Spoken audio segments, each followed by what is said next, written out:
우리 같이 말씀 교독하면서 오늘 본문 말씀 함께 읽겠습니다. 디모데전서 6장 12절에서 13절 말씀.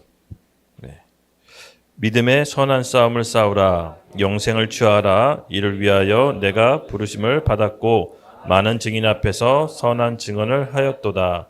만물을 살게 하신 하나님 앞과 본디오 빌라도에 향하여 선한 증언을 하신 그리스도 예수 앞에서 내가 너를 명하였나니. 아멘. 네, 오늘은 그 사도행전 말씀 강의가 아니라 믿음의 선한 싸움의 원리라는 주제로 꼭 짚고 가야 될 메시지를 좀 하려고 합니다. 어찌 보면 우리가 일본 단기 선교 가서 우리의 싸움이 여러분 뭐죠? 네, 복음을 전하는 거죠. 즉 말의 싸움입니다. 말의 싸움. 굉장히 중요함에도 불구하고 우리가 이 말의 싸움에서 지게 되면 인생의 많은 부분에 있어서 이제 손해를 보게 됩니다. 그래서 오늘 예수님께서 직접 본을 보이시면서 이 선한 싸움을 어떻게 하는지 오늘 우리에게 이제 말씀해 주시리라 믿습니다. 오늘 디모데전서 본문 말씀 보면 믿음의 선한 싸움을 싸우라라고 말하고 영생을 취하라라고 합니다. 그리고 13절에 보면은 재밌게도 빌라도 본디오 그리고 본디오 빌라도를 향해서 선한 증언을 하신 그리스도 예수 앞에서 내가 너를 명하노라라고 얘기합니다. 즉 예수님이 선한 싸움이 무엇인지를 본디오 빌라도 앞에서 보이십니다. 그래서 오늘 우리가 이 선한 싸움의 원리를 배우고 우리 인생 가운데 이 선한 싸움을 어떻게 싸워야 되는지 같이 한번 살펴보려고 합니다. 마태복음 27장 11절에서 12절. 그러면 예수님이 본디오 빌라도 앞에서 어떻게 선한 싸움을 싸웠는지 그 장면을 함께 보도록 하겠습니다. 함께 읽겠습니다. 시작. 예수께서 총독 앞에 섰음에 총독이 물러 이르되 내가 유대인의 왕이냐? 예수께서 대답하시되 내 말이 옳도다 하시고 대제사장들과 장로들에게 고발하되 아무 대답도 아니하시니라. 아멘. 여러분 빌라도와 예수님의 대화를 한번 주목해서 봅시다. 예수님께서 어떻게 믿음의 선한 싸움을 싸우셨는지 이 대목에 아주 잘 나타나 있습니다. 현재 우리가 지금 은사학교에서 지난 시간에 고백의 원리를 배웠죠? 네, 잘 배웠을 겁니다. 혹시 다시 한번 좀 살펴볼 텐데 거짓이 뭐라고 했습니까? 거짓이. 네, 아멘. 맞습니다. 거짓은 진리의 반대입니다. 즉 아무리 눈에 보이는 게 사실이라도 그 하나님 말씀에 어긋나면 그것은 거짓이 될 수 있는 것입니다. 그렇죠? 그래서 우리가 이 컨셉을 가지고 있어야 됩니다. 즉 진리의 반대가 거짓이므로 거짓의 반대가 뭐다? 진리라는 것입니다. 그래서 우리의 싸움의 본질은 뭐냐면요. 하나님 말씀에 반대되는 상황과 싸우는 겁니다. 이것이 예수님께서 하신 믿음의 선한 싸움입니다. 이해되셨죠? 이 컨셉을 갖고 우리가 싸워야 되는 것입니다. 우리가 일상생활 싸우면서 우리의 싸움을 눈에 보이는 사람으로 이렇게 많이 착각하는 경우가 있습니다. 근데 사실은요, 그렇지 않습니다. 바로 진리에 반하는 거짓의 상에서 이 싸우는 훈련이 우리가 되어 있어야 됩니다. 그랬을 때 어떠한 결과가 따르냐? 영생을 취할 수 있다라고 합니다. 예, 맞습니다. 여러분 다시 한번 이 마태복음 말씀에 되돌아가서 예수님께서 실제로 이 싸움을 어떻게 싸웠는지 다시 한번 적용해 보도록 하겠습니다. 네, 이 본디오 빌라도가 예수님한테 이렇게 얘기합니다. 네가 유대인의 왕이냐? 그렇죠? 그때 예수님께서 뭐라고 말씀하십니까? 내 말이 옳도다. 근데 12절 주목해서 보십시오. 재밌습니다. 대제사장들과 장로들에게 고발을 당하되 예수님께서 어떻게 얘기했죠? 아무 말도 하지 않으셨습니다. 여러분 좀 느낌이 오나요? 예, 진리의 말씀에 대해서는 예수님이 대답을 하십니다. 그러나 진리의 반대에 대해서는 함구하십니다. 이게 믿음의 선한 싸움의 첫 번째 원리입니다. 즉 네가 유대인의 왕이냐 했을 때 예수님께서 뭐라고 대답하십니까? 네 말이 옳도다. 일어서 인준아. 이것도 뭔가 영적인 겁니다. 아셨죠? 왜냐하면 되게 중요한 순간에 인준이가 딱 보니까 자더라고. 근데 이게 인준이한테 필요해서 그래요. 아셨죠? 네. 다시 한번 얘기하겠습니다. 예수님께서는 진리의 말씀에 대답하십니다. 네가 유대인의 왕이냐 했을 때 뭐라고 하죠? 네 말이 옳도다. 근데 여기 대제사장들이 장로들에게 고발했다고 합니다. 뭘로 고발한 거죠? 신성 모독으로 고발합니다. 즉 본인이 유대인의 왕, 예수님의 정체성을 얘기했을 때 그들은 고발합니다. 이때 고발에 예수님이 대답하십니까? 아닙니다. 함구하십니다. 바로 예수님의 싸우는 방식입니다. 진리에 대해서는 대답하시고 거짓에 대해서는 함구하십니다. 여러분, 우리가 이 싸움의 포인트를 잘 간직해야 됩니다. 우리가 일상생활 하는 데 있어서 여러분 사람하고 대화할 때 누구랑 나눌 때도 이 컨셉이 있어야 됩니다. 하나님 말씀 진리에 대해서는 잘 대답하되 진리가 아닌 거짓, 남을 비판, 함부로 얘기하는 것들에 대해서는 함구해야 되는 것입니다. 예수님의 선한 싸움이 바로 이 구분이 명확하게 있었던 것입니다. 그렇죠? 그래서 마찬가지로 예수님께서 아무 말이나 하지 않으십니다. 이 선한 싸움의 원리를 너무 잘 아셨고 우리에게 그대로 알려주십니다. 그래서 진리에 대해서 예수님께서는 담대히 말하는 게 패턴입니다. 패턴. 그리고 거짓에 대해서 함구하는 거 패턴입니다. 제가 이따가 말씀드릴게요. 이 거짓에 대해서 여러분 얘기했을 때 우리 삶에 우리 인생에 얼마나 큰 해악을 끼치는지 여러분 우리가 이것을 낱낱이 드러내면은 여러분들 아마 땅을 치면서 후회할 겁니다. 시편 39편 1편에 이런 말씀이 있습니다. 함께 읽겠습니다. 시작. 내가 말하기를 나의 행위를 조심하여 내 혀로 범죄하지 아니하리니 악인이 내 앞에 있을 때 내가 내 입에 재갈을 먹이리라 하였도다. 아멘. 맞습니다. 여기 뭐라고 얘기하죠? 내 혀로 범죄하지 아니하리니. 그 혀로 범죄한다는 게 무엇입니까? 내 말, 내 입으로 비진리의 거짓을 얘기하는 게 혀로 범죄하는 겁니다. 거짓이 뭐라고 했습니까? 진리의 반대말을 얘기하는 게 거짓이라고 했습니다. 그래서 차라리 내 입으로 범죄할 바에 뭐라고 합니까? 입에 재갈을 물려서 함구해라. 차라리 얘기하지 말아라 라고 시편의 기자는 얘기하는 것입니다. 맞습니다, 여러분. 1차적으로 우리 혀의 싸움입니다. 그래서 우리의 혀가 범죄하지 않도록 잘 다스려야 됩니다. 지난 시간에도 제가 한번 얘기한 적 있었죠. 사실이 여러분 진리하고 다르다고 했습니다. 그렇죠? 사실이라고 해서 그것이 다 진리가 아니라고 했습니다. 대표적인 게 우리 12정탐꾼 얘기했잖아요. 10명의 정탐꾼이 가나안을 정탐하고 와서 사실대로 얘기했는데 하나님은 그 얘기를 원하는 게 아니었습니다. 그렇죠? 하나님께서 이스라엘 백성을 10가지 기적으로 애굽을 탈출시켜서 가나안 땅으로 가게 한 것은 불가능한 걸 하게 하신 걸까요? 아니죠. 네. 하나님께서 불가능한 걸 요구하신 게 아니라 믿음으로 진리로 그 땅에 들어가라고 한 겁니다. 그러면 사실대로 얘기하는 게 아니라 믿음으로 그 땅에 들어가야 되는 것입니다. 이것이 진리입니다. 그래서 그들은 10명의 정탐꾼은 사실을 얘기했지만 거짓을 얘기한 것입니다. 이 감각이 우리에게 있어야 됩니다. 그렇죠? 그래서 고린도후서에는 뭐라고 내었냐면 4장에 우리는 보는 것을 주목하지 않는다고 했습니다. 보이지 않는 것을 주목한다고 했죠. 보이지 않는 것을 주목한다는 게 무엇입니까? 하나님의 말씀, 진리. 그래서 우리가 이 감각을 잘 유지해야 됩니다. 예수님께서는 본이 친히 본디오 빌라도에게 어떻게 싸우는지를 알려주신 겁니다. 진리에 대해서는 대답을 하고 비진리 거짓에 대해서는 함구하신 것입니다. 예수님의 공생의 기간 동안 철저하게 이 패턴을 따르십니다. 여러분 광야에서 40일 금식하고 예수님이 마귀한테 시험 받죠? 그때 마귀가 첫 번째로 뭐라고 합니까? 돌을 떡으로 만들어라. 예수님이 뭐라고 하셨죠? 사람은 오직 하나님의 말씀으로부터 산다. 그 말씀으로 받아칩니다. 즉 진리를 얘기합니다. 예수님께서 이 패턴이 계속 이어집니다. 두 번째는 뭐라고 했죠? 성전 꼭대기에서 뛰어내려라. 네가 정말 하나님의 아들이거든 뛰어내려라. 그럼 천사가 바치지 않겠느냐 했을 때 예수님이 뭐라고 했습니까? 그렇지 않다고 했습니다. 너의 하나님을 시험하지 말라. 진리만을 말하십니다. 잘 보시면요.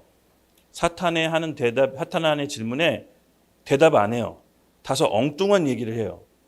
왜 그러냐? 예수님께서는요. 입에 진리만을 얘기하세요. 진리가 하나님의 말씀입니다. 또 사탄이 나한테 엎드려 경배하라. 내가 이 천하만국 주겠다라고 하죠. 그랬더니 예수님께서 뭐라고 하십니까? 주 너희 하나님만 경배하라고 했다. 예, 여러분 굉장히 중요합니다. 우리의 싸움의 지점입니다.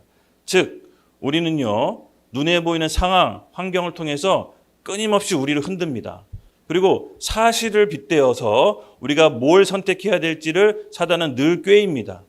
근데 예수님이 어떻게 싸우셨죠? 사실을 받아들이는 것이 아니라 하나님 말씀의 진리를 선포합니다. 그랬을 때 우리 상황과 환경이 바뀌는 것입니다. 아셨죠? 네, 우리는 이 패턴으로 싸우는 것입니다. 이것이 바로 우리가 싸워야 될 믿음의 선한 싸움인 것입니다. 아멘. 그렇다면 우리가 이제 잘 알 수 있겠죠. 아무리 사실이라도 하나님 말씀의 비진리에 대해서는 어떻게 해야 되냐? 함구. 차라리 함구. 차라리 함구. 우리가 어떤 사람들의 모임하고 또 대화하고 이건 실질적인 겁니다. 셀 모임할 때나 교회 형제 자매랑 얘기할 때나 무슨 직장에서 얘기할 때 남을 험담하거나 비난하는 말에 대해서 여러분 어떻게 해야 됩니까? 함구하고 그 얘기를 자기 선에서 딱 차단해야 됩니다. 아셨죠? 아무리 맞는 말이라도 얘기를 전달한 즉시 어떻게 됩니까? 사단의 도구가 되는 것입니다. 예, 아무리 맞아도 그 말씀이 비진리라면 여러분 함구하셔야 됩니다. 아셨죠? 차라리 입에 재갈을 물리는 것입니다. 본디오 빌라도는 유대 땅에 온 로마 총독이었습니다. 재판받는데 로마 총독이 탁 물어봤는데 함구했다. 예, 여러분 이게 어떤 겁니까? 죽음을 자초하는 겁니다. 죽음을 자초하는 겁니다. 그랬을 때 주변에 있던 바리새인들 대제사장들이 요동칩니다. 죽여라. 차라리 바나바를 풀어주고 예수를 십자가에 못 박아라. 예, 두 번째입니다. 우리 믿음의 선한 싸움은요 정체성의 싸움입니다. 정체성의 싸움. 딱 본디오 빌라도가 얘기합니다. 너가 유대 왕이냐? 이게 뭐죠? 예수님의 정체성이죠. 예수님은 하나님 나라의 왕이지만 실질적으로 그 유대 땅에 오실 왕이십니다. 그때 예수님이 네 말이 옳도다라고 얘기합니다. 그랬더니 주변 사람들이 난리가 납니다. 요동치죠. 죽여라! 십자가에 못 박아라! 예. 다소 격한 반응을 보입니다. 이 예수님 시대에 그 종교인들, 바리새인들, 특히 대제사장들은요, 예수님 말에 많이 너무 걸렸어요. 예수님 말에 걸려 많이 넘어졌어요. 예. 특히 어떤 말에 걸려 넘어졌냐? 예수님의 정체성을 얘기할 때, 본인이 하나님의 아들인 걸 얘기할 때 많이 걸려 넘어집니다. 그리고 못 견뎌 합니다. 예. 바로 이 믿음의 선한 싸움은요, 정체성의 싸움입니다. 아마 우리가 이 신앙생활하는 동안 사단은 계속해서 정체성을 건드릴 겁니다. 여러분, 사단은요, 잘 보십시오. 우리가 지식이 모자라서 우리를 괴롭히는 게 아닙니다. 우리가 돈이 없어서 괴롭히는 게 아닙니다. 우리가 정체성을 흐릿하면 사단이 우리의 삶을 통치합니다. 즉, 우리는 이 정체성의 싸움을 잘 간직해야 됩니다. 예수님이 바로 이 정체성의 싸움에서 흔들리지 않으십니다. 예수님 입에서 정체성이 흔들린 말이 나옵니까? 여러분 성경을 잘 찾아보시면 한마디도 나오지 않습니다. 우리의 싸움의 지점은 이 정체성을 잘 지킬 때 우리가 승리할 수 있는 것입니다. 그러므로 여러분 입에서 여러분이 그리스도 안에서의 정체성, 새로운 피조물로서의 정체성이 입에서 반대의 이름으로 나오지 않게 해 주십시오. 아셨죠? 비진리에 조금이라도 내가 동조해서는 안 됩니다. 우리는 사실에 동조하는 사람들이 아닙니다. 진리에 동조하는 사람입니다. 예수님께서는 이것을 정확히 아셨습니다.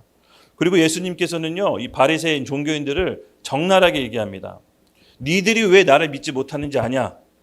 내가 왜 하나님의 아들인 거에 대해서 니들이 격한 반응을 보이냐? 쉽게 얘기해서 너의 아비가 마귀다라고 얘기합니다. 너희 아비가 마귀이기 때문에 너의 정체성이 너희 아비가 마귀이기 때문에 나를 믿지 못하는 거다라고 적나라하게 얘기하시죠. 우리 요한복음 8장 44절 함께 읽겠습니다. 시작. 우리는 너희 아비 마귀에게서 났으니 너희 아비의 육신대로 너희를 행하고자 하느냐. 그는 처음부터 살인한 자요 진리가 그 속에 없으므로 진리에 서지 못하고 거짓을 말할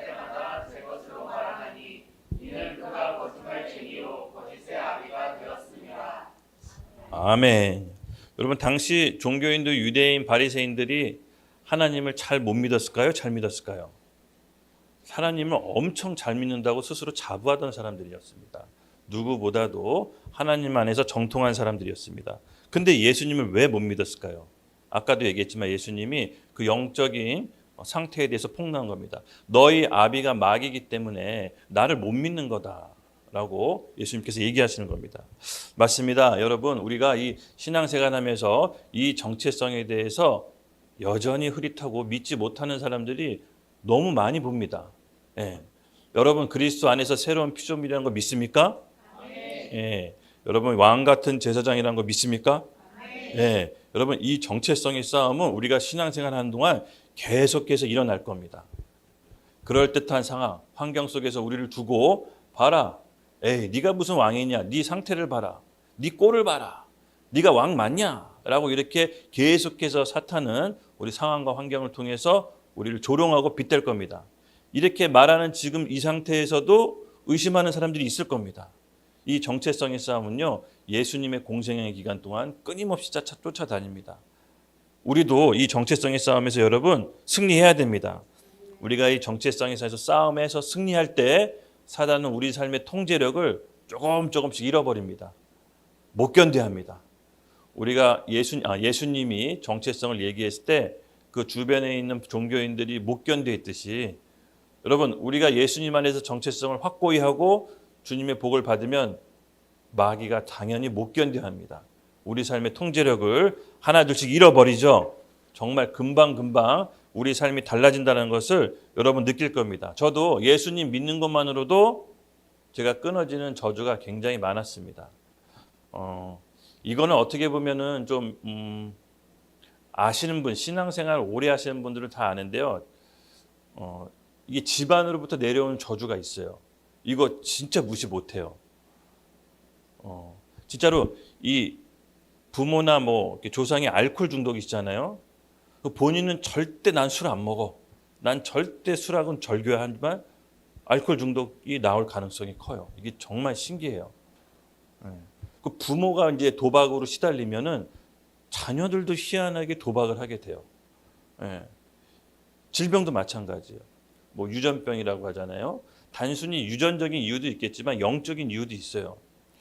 그래서 이게 참 나중에 이제 결혼할 때도 이 배경을 잘 보셔야 돼요. 사실은 그 사람도 보지만 그 사람의 배경, 가족을 잘 보셔야 돼. 우리 서영 산모가 저랑 결혼할 때 충격적인 얘기를 했어요. 당신 보고 결혼한 게 아니다. 당신 형들 보고 결혼했다. 그래서 내가 어떻게 그렇게 결혼할 수 있지? 네, 그게 뭐냐면요. 여러분 진짜로 그 배경 무시할 수 없어요. 그게 영적인 위산이 딸려 내려와요.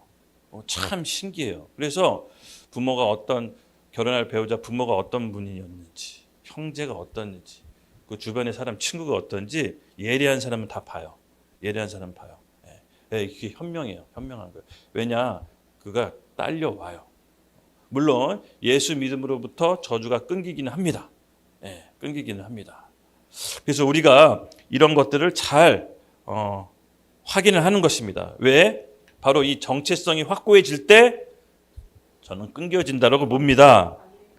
이 싸움의 패턴은요, 여러분, 창세기부터 사실 시작된 거예요. 창세기 때부터. 우리 창세기 3장 3절에서 5절 함께 읽겠습니다. 시작. 중앙에 있는 나무의 열매는 하나님의 말씀에 너희는 먹지도 말고 만지지도 말라. 너희가 죽을까 하노라 하셨느니라. 그 여자에게 이르되 너희가 결코 죽지 아니하리라. 너희가 그것을 먹은 날에는 너희들이 밝아져 하나님과 같이 되어 선악을 알 줄 하나님이 아시리라. 네, 참 이 정체성의 싸움은 끈질깁니다. 이 창세기 때부터 아담과 하와의 정체성을 마귀가 흔들어 놨습니다. 정말 재미있는 말씀 좀 이따 드릴 텐데, 최초의 인간 아담은 원래 하나님 형상대로 창조되었죠. 하나님의 형상과 모양대로 창조되었습니다. 형상은요, 하나님과 같은 존재라는 거예요. 하나님과 같은 방불한 존재. 모양은 어떻게 보면 펑션인데 하나님의 기능이에요. 기능. 하나님의 말로 이 세상을 창조하셨죠. 그런 기능들이 사람에게 있다는 겁니다. 그리고 하나님의 형상. 그렇죠? 이 세상에, 이 땅에는 하나님의 대리 통치자로, 왕적인 존재로 우리가 태어난 겁니다. 근데 이 선한 싸움은요, 바로 이 정체성의 싸움이라고 했죠? 그래서 진리의 말씀이 나를 규정짓는 거에 내가 배팅을 거는 겁니다. 그래서 이 세상의 소리에 나를 규정짓는 것에 내가 동의하지 않습니다. 그래서 마귀가 창세기 3장 때 똑같이 얘기합니다. 정체성을 흔듭니다. 우리 뭐라고 했죠? 네. 7절에 너가 그것을 먹는 날에는 너희 눈이 밝아져 하나님과 같이 되어. 원래 하나님과 같은 방불한 존재인데 하나님과 같이 된다라고 하면서 선악과 먹으라고 한 겁니다. 네. 참 교묘하죠? 그럼 그 얘기가 뭡니까? 지금 모습이 너 하나님 같지 않다라고 한 겁니다. 하나님은 분명 창세기 1장에 나의 형상과 모양대로 창조했다라고 완벽하다라고 했는데 마귀가 거짓말한 겁니다. 너 사실 모습 하나님 같지 않아. 그래서 이거 먹어야 돼. 이거 먹어야 하나님처럼 되는 거야. 사실 아담이 정체성을 확고히 지켰으면 안 먹었겠죠. 근데 흐릿하게 됩니다. 흐릿하게 돼요. 그래서 먹었죠. 물론 먼저 하와가 먼저 먹었습니다. 그 먹은 것을 아담에게 준 거죠. 예. 뭐 누가 책임이 더 크냐 이건 나중에 또 말씀드리고요. 맞습니다, 여러분. 지금 우리에게 싸움이 뭡니까? 믿음의 선한 싸움의 두 번째는 정체성의 싸움. 아마 우리가 신앙생활하는 동안 끊임없이 우리의 발목을 잡을 겁니다. 정체성이 흔들리고 상황과 환경 때문에 내 자존감이 낮아질 때 여러분 다시 말씀으로 돌아가서 말씀이 나에 대해서 뭐라고 얘기하는지 찾아서 입으로 고백하십시오. 에이, 뭐 그런다고 뭐가 달라집니까? 아니요. 여러분 해보셨어요? 달라집니다. 예, 확실히 달라집니다. 제가 이제 은사학교 때 우리 믿음의 그 고백의 중간 과정 얘기했죠. 그냥 고백하는 게 아니라 어떻게 하라고 그랬죠? 믿음의 동의에서 고백하라고 한 겁니다. 예, 중간 과정 잊지 마세요. 고백에 그냥 고백하는 게 아닙니다. 믿고 동의해야 되는 것입니다. 맞습니다, 여러분. 우리가 아담과 하와 때 그 선악과를 먹으면서 첫 번째로 하나님의 기능이 잃어버린 게 뭐냐? 우리 입이 타락한 겁니다. 원래 우리 입에는요 하나님의 복만 얘기하기로 돼 있는데 선악과를 먹은 즉시 입이 타락해서 입이 말하는 대로 우리가 저주 또한 임하게 됩니다. 이게 가장 치명적이에요. 그래서 여러분 이 사도행전 2장에 보면 성령이 강림하실 때 뭘 먼저 회복하시죠? 입을 먼저 회복합니다. 말을. 불의 혀같이 각 사람 위에 원에 임하더니 성령의 충만함으로 말한다고 했습니다. 예, 성령께서 교회에 임하실 때 우리 입을 먼저 회복시킵니다. 원래 기능, 축복의 기능, 복의 기능을 성령께서 회복시킵니다. 그래서 이 내가 말을 어떻게 동의해서 고백하느냐에 따라서 그 말대로 열매 맺게 돼 있습니다. 그래서 예수님은 이 철저하게 이 패턴을 이기십니다. 예, 여러분 이게 굉장히 중요합니다. 잠언 18장 21절 말씀 함께 읽겠습니다. 시작. 혀를 쓰기 좋아하는 나는 혀의 열매를 먹으리라. 아멘. 잠언 17장 20절 한 번 더 읽을게요. 네. 시작. 마음이 굽은 자는 복을 얻지 못하고 혀가 패역한 자는 재앙에 따르느니라. 아멘, 아멘. 맞습니다. 말로써 생육하고 번성해야 될 우리 사람이 타락 이후 말의 기능이 어떻게 보면 저주가 더해집니다. 사실은 저주가 있는 인생은 아닙니다. 우리가 저주는 하나님의 복에 벗어난 상태를 저주인데 원래 우리가 창조했을 때 창세기 1, 2장에는요 우리 말로 이 세상을 다스리게 되어 있습니다. 근데 타락 이후 저주의 기능이 더해집니다. 그래서 말로 했을 때 누군가를 저주했을 때 혹은 나에 대해서 저주했을 때 그 저주가 실제로 임하게 되는 것입니다. 그래서 이게 굉장히 중요한 핵심 포인트입니다. 여러분 아무 말이나 내뱉으면 될까요? 안 될까요? 안 됩니다. 예. 우리 입을 통해서 축복을 말할 수도 있고 저주를 말할 수도 있습니다. 사단은요 완벽하게 우리를 속여왔습니다. 예. 말 때문에 그 말로 인해서 우리의 발목을 잡고 하나님의 복을 차단합니다. 그래서 여러분 이것이 우리가 최대한 이 믿음의 선한 싸움을 싸우기 위한 관건이 말이라는 거 여러분 잊으시면 안 됩니다. 아셨죠? 이 회복되기 위해서 하나님께서 우리에게 주신 무기가 있죠. 우리가 은사학교도 얘기했지만 역전시킬 수 있습니다. 어떻게? 또다시 말로. 어떻게 역전시킬 거냐? 오늘부터 우리의 말을 예수님의 선한 싸움처럼 바꾸셔야 됩니다. 하나님의 진리의 말씀에 대해서는 옳다라고 대답하고 거짓에 대해서는 함구하고 내 정체성에 대해서 늘 말씀을 찾아 고백하고 내 정체성에 반대되는 것에 대해서는 동의하지 않는 것입니다. 이게 예수님이 싸웠던 믿음의 선한 싸움의 원리인 것입니다. 믿으시죠? 그래서 결국은 우리의 좋은 열매는 우리의 말로 인해 나오는 겁니다. 여러분 이걸 믿으셔야 됩니다. 예. 성경은 우리를 이해시키는 것이 아니라 있는 그대의 진리를 선포하는 것입니다. 예. 우리가 마태복음 12장 33절에서 37절 말씀 끝에 9절 함께 읽고 같이 마무리하도록 할 텐데요. 함께 읽겠습니다. 시작. 나무도 좋고 열매도 좋다 하든지 나무도 좋지 않고 열매도 좋지 않다 하든지 하라. 그 열매로 나무를 아느니라. 독사의 자식들아 너희는 악하니 어떻게 선한 말을 할 수 있느냐. 이는 마음에 가득한 것을 입으로 말함이라. 선한 사람은 그 쌓는 선에서 선한 것을 내고 악한 사람은 그 악한 선에서 악한 것을 내느니라. 내가 너에게 이르노니 사람이 무익한 말을 하든지 심판날에 이에 대하여 심문을 받으리라. 내 말로 정죄함을 받으리라. 아멘, 아멘. 예, 맞습니다. 오늘 말씀대로 나무가 좋아야 좋은 열매를 맺죠. 나무가 악한 열매를 맺는다. 나무 자체가 악한 겁니다. 그래서 우리 입에, 우리 말에 하나님의 말씀, 진리의 말씀을 선포하는 것은 하나님의 자녀됨의 정체성이 우리가 확고했을 때 나오는 것입니다. 이 정체성이 확고하지 않으면요, 이 진리의 말이 우리 가운데 믿음이 더해져서 나올 수가 없는 것입니다. 그래서 오늘 우리가 이 싸움에 역전시킬 수 있는 방법은 우리 안에 믿음의 선한 말, 진리의 말씀을 확고하게 말씀의 믿음으로 동의해서 선포하는 것입니다. 그럴 때 우리 삶이 역전되리라고 믿습니다. 네. 좀 이따가 이제 잠시 후에 우리가 30분 후에 일본으로 출발합니다. 오늘 제가 이 믿음의 선한 싸움의 지점을 여러분에게 말씀드린 이유는 당장 일본 가서 이걸 해야 되는 겁니다.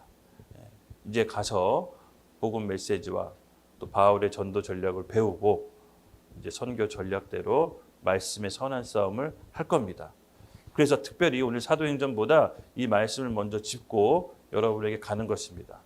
우리 싸움에, 영적인 싸움의 최전선에 서 있는 것입니다. 결국은 오늘 이 싸움은요, 여러분 뭐라고 했죠? 진리의 싸움이냐 비진리의 싸움입니다. 여러분 우리가 이 마음 가운데 하나님의 말씀으로 평소에 가득 채워야 됩니다. 결국은 훈련되어 있지 않으면 갑자기 나가서 싸울 수가 없는 것입니다. 군인이 전쟁이 없는데 왜 훈련합니까?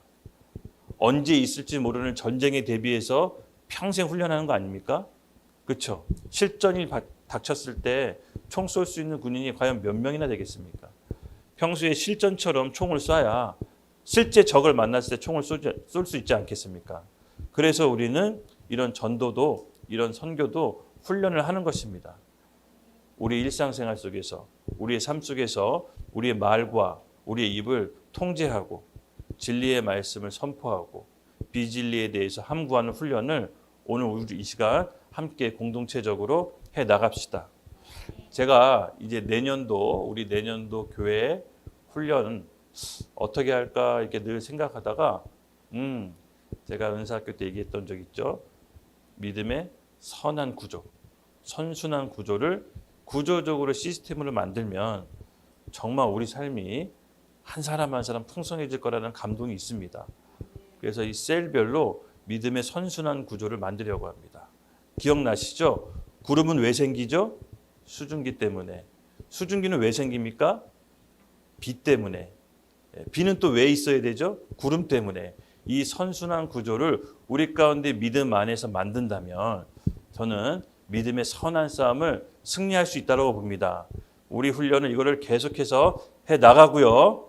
일본 가서 이 믿음의 선한 싸움 배운 거를 직접 실천하겠습니다. 아멘. 기도하겠습니다. 하나님 감사합니다. 정말 우리 예수님께서 보여주신 그 믿음의 선한 싸움을 오늘 이 시간 우리 삶 가운데 나타나게 하여 주시옵소서. 진리에 대해서 담대하게 고백하고 비진리에 대해서 함구하는 예수님의 싸움을 본받기를 원합니다. 우리 삶 가운데도 하나님이 허락하신 풍성한 복을 열매 맺게 하여 주시옵소서. 오늘 우리 하나교회 성도분들 또 일본에 가서 하나님께서 역사하시는 놀라운 간증들이 넘쳐나게 해주시고 성령의 충만함으로 믿음의 선한 열매를 맺을 수 있도록 축복하여 주시옵소서.